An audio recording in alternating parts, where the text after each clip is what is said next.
बोलो राधा रानी की जय। बोलो ऊंची अटारी वाली की जय। बोलो लाडली सरकार की जय। हरे कृष्णा, राधे राधे भक्तों, बहुत बहुत स्वागत है आप सभी का हमारे किशोरी कृपा चैनल में। तो फ्रेंड्स, आज के इस वीडियो में हम आपको बताएंगे राधा अष्टमी पर राधा रानी की पूजा सेवा कैसे करनी है, साथ ही 2024 में पूजा का शुभ मुहूर्त क्या रहेगा, पूरी जानकारी आपको मिलने वाली है, तो वीडियो को पूरा देखना। तो सबसे पहले तो देखिए, हमने यहाँ पे कलश की स्थापना कर ली है। कलश में हमने एक सुपारी, सिक्का, 2 इलायची, 2 लौंग डाली और साथ ही में ना इत्र थोड़ा सा डाल दिया है, एक पुष्प डाल दिया है, 5 आम के पत्ते लगा के उसके ऊपर एक कटोरी हमने चावल से भरी रख दी है और दीप कलश की स्थापना की है। आप चाहें तो कलश के ऊपर नारियल भी रख सकते हैं। तो फ्रेंड्स, कलश का जल एकदम सुगंधित होना चाहिए। मैं आपको बता दूं, राधा अष्टमी से ही महालक्ष्मी व्रत शुरू हो जाते हैं। तो 2024 में 11 सितंबर दिन पड़ रहा है बुधवार का। इस दिन राधा अष्टमी तो मनाई ही जाएगी, साथ ही 16 दिनों के जो महालक्ष्मी व्रत होते हैं वो भी शुरू हो जाएंगे और महालक्ष्मी व्रत की समाप्ति होगी 24 सितंबर को। तो अब सबसे पहले देखिए, हमने अपनी राधा रानी को एक पात्र में विराजमान कर लिया है। राधा रानी को स्नान कराते समय आप अंग वस्त्र जरूर पहनाएं और अब हम उनका अभिषेक करेंगे। तो आपके घर में चाहे बाल राधा रानी हो, युगल सरकार हो या फिर लड्डू गोपाल हो, आप उनका अभिषेक इसी तरह से करेंगे। और अब हम इनका पंचामृत अभिषेक कर रहे हैं। तो पंचामृत 5 चीज़ों से मिलके बनता है, दूध, दही, घी, शक्कर और शहद। 5 चीज़ों को मिला के आप पंचामृत तैयार कर लें, इससे राधा रानी का अभिषेक करें। तो आप देख सकते हैं हमारी राधा रानी कितनी सुंदर, कितनी प्यारी लग रही हैं। अच्छा, मैं आपको बता दूं, मंदिरों में और इस्कॉन टेम्पल में ब्रह्म मुहूर्त में ही सुबह 4 बजे राधा रानी का अभिषेक किया जाता है, क्योंकि हमारी राधा रानी ब्रह्म मुहूर्त में कमल के फूल से प्रकट हुई थी। लेकिन अगर आप गृहस्थ जीवन में हैं, इतनी सुबह नहीं कर सकते, तो आप 6, 7 या 8 बजे तक राधा रानी को स्नान जरूर कराएं। उसके बाद हम राधा अष्टमी पर नीले रंग के वस्त्र पहनाएंगे, क्योंकि राधा रानी को नीला रंग बेहद प्रिय है। तो देख सकते हैं राधा रानी कितनी सुंदर लग रही हैं नीले रंग की पोशाक में।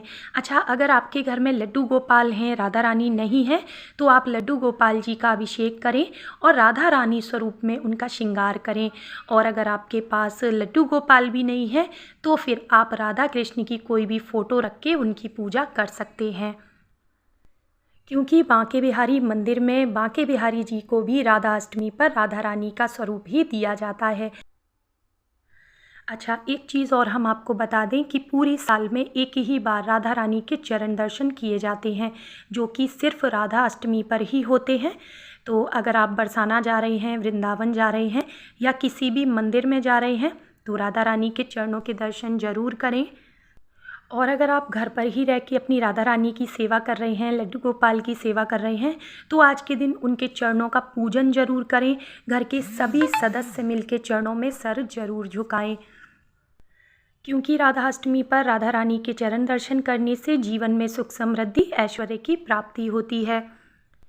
और राधा अष्टमी का व्रत आपको ज़रूर करना है। राधा अष्टमी का व्रत 3 तरीके से किया जाता है, जो कि मैंने आपको पिछली वीडियो में भी बताया था। तो फ्रेंड्स, आप चाहें तो केवल अष्टमी वाले दिन सुबह से व्रत करके दोपहर में राधा रानी की पूजा सेवा के बाद प्रसाद खा के व्रत खोल सकते हैं, या फिर संध्या के समय तारों को, चंद्रमा को अर्घ देने के बाद आप अपने व्रत को खोल सकते हैं, या फिर अष्टमी तिथि में सारा दिन व्रत रखने के बाद नवमी की सुबह आप अपना व्रत खोल सकते हैं। अच्छा, कई सारे लोग सप्तमी तिथि में व्रत करते हैं और अष्टमी की सुबह ब्रह्म मुहूर्त में राधा रानी का अभिषेक करके अपने व्रत को खोलते हैं। तो देखिए, जैसा आपको सही लगे, जिस संप्रदाय से आप जुड़े हुए हैं, आप वैसे व्रत कर सकते हैं। हमारे यहाँ अष्टमी के दिन पूरे दिन व्रत करा जाता है। शाम को संध्या के समय चंद्रमा को अर्घ देने के बाद व्रत को खोला जाता है। तो क्योंकि हमारी राधा रानी बहुत ही करुणामयी है, ममतामयी है, इसलिए उनके व्रत करने के बहुत ज़्यादा कठोर नियम नहीं है।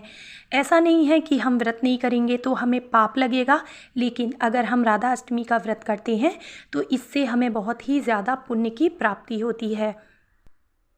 तो कहते हैं 1000 एकादशियों के बराबर होता है एक राधा अष्टमी का व्रत करना।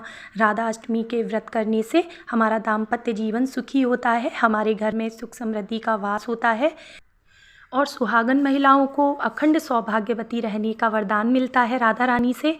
और जिन भी दंपत्ति को संतान प्राप्ति में विलम्ब हो रहा है उन्हें भी संतान की प्राप्ति जरूर होती है।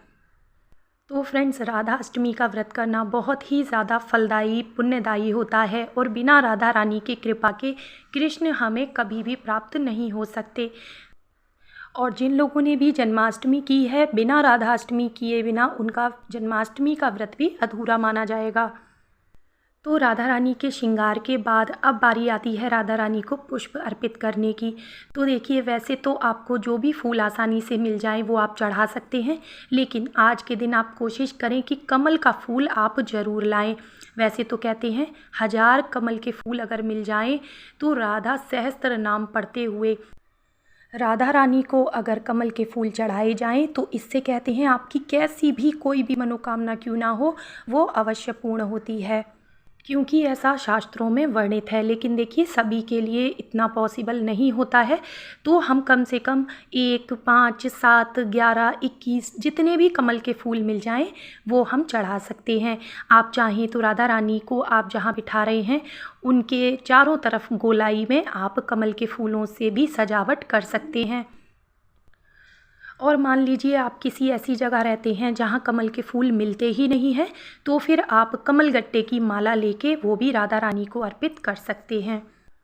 तो इसके बाद हम राधा रानी को भोग लगाएंगे, जिसमें कि दही अरबी ज़रूर होनी चाहिए, साथ ही तांबुल जिसे कि मीठा पान कहते हैं, ये राधा रानी को ज़रूर भोग लगाना है। दूध से बनी मिठाई, खीर, रबड़ी, मालपुए का भोग भी आप लगा सकते हैं। ये सब चीज़ें राधा रानी को बेहद प्रिय होती हैं। और उसके बाद राधा रानी को सुहाग सामग्री हम अर्पित कर रहे हैं, तो आप 16 श्रृंगार भी अर्पित कर सकते हैं। कुछ ना हो सके तो चूड़ी, बिंदी, सिंदूर यही आप अर्पित करें। तो मैं यहाँ पे देखिए नीले रंग की चूड़ियाँ लाई हूँ राधा रानी के लिए।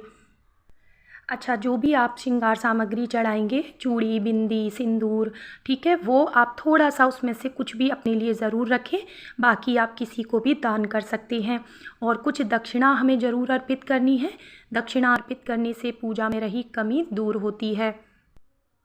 तो फ्रेंड्स, 2024 में 11 सितंबर दिन बुधवार को दोपहर में 11:03 से लेके 1:32 तक पूजा का शुभ मुहूर्त है। तो आप राधा रानी को जो भी पूजा सेवा देना चाहते हैं वो आप इसी शुभ मुहूर्त में दें, क्योंकि और राधा रानी की नज़र ज़रूर उतारें। अच्छा, सबसे ज़रूरी सवाल कि क्या राधा रानी के भोग में तुलसी रखनी है?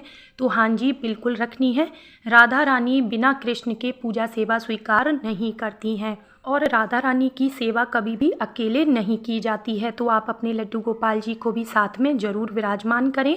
और अगर आपने लड्डू गोपाल को राधा रानी रूप में तैयार किया है तो भी उनके भोग में तुलसी ज़रूर रखें। दर्शन कर लीजिए हमारे ठाकुर और ठाकुराइन के। तो इस तरह से आपको विराजमान करने हैं। पूजा में रही कमियों के लिए क्षमा याचना ज़रूर कर लें। उम्मीद करते हैं आपको आज का वीडियो पसंद आया होगा। वीडियो अच्छा लगा हो तो लाइक, शेयर, कमेंट ज़रूर करना।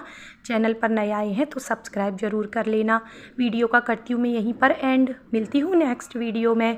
राधे राधे।